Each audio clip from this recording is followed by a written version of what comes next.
maglilinis ako guys kasi ngayon lang ako naglinis ng dito banda guys kasi maglalagay ako ng magtatanim ako ng kamatis. Meron na naman kasi akong napanood diyan sa social media kung paano siya gumawa ng pinagtaniman niya ng kamatis. So ngayon susundin ko yan, pero hindi pa ako ngayon guys, ina-arrange ko lang para ready na for planting. Sa ngayon wala pa kasi akong kamatis na itatanim doon. So nilinis ko lang para just in case meron na, edi naka-ready na.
So, tingnan niyo yung ating mga halaman, guys. Oh, tunog. Ayan, oh. Pinagtatanggal ko na lang, guys, kasi hindi. Pangit na naman tingnan siya, guys. Ayan, oh. Sayang, oh. Ang lalaki pa ng mga dahon, sayang. Diba? Pwedeng payong siya, guys. Pwede siyang payong.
Sobrang alikabok, guys. Natapon ko kasi yung laman ng ano namin, yung ihawan namin ba. Tapos ito sa labas, guys.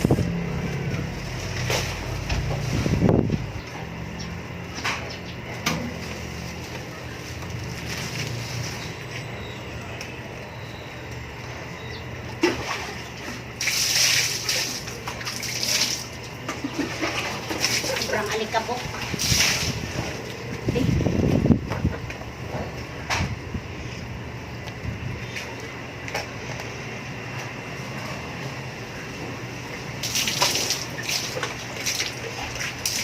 Napunog na ako ng alikabok, guys. Magilabot ko ulit. Sobrang init. Para na siya sunod na yung mukha ko.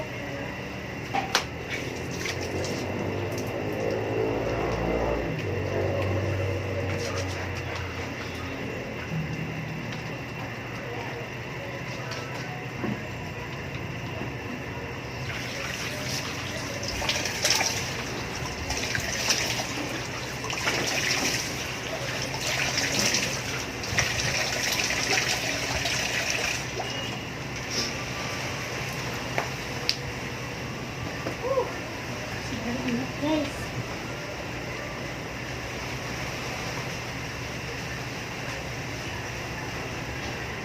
napagod ako, guys. Sakit sa balat yung init. Kawawa yung aking mga halaman. Maganda sunog-sunog na yung mga dahon niya.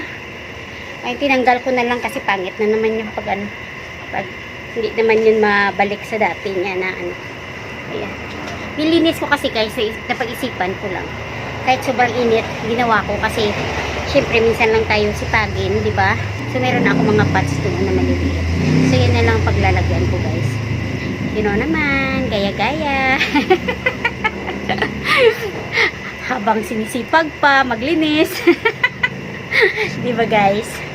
Ayan, ganun talaga, guys. Hindi natin hantayin pa ang bukas. Kung pwede lang naman na magawa natin ngayon.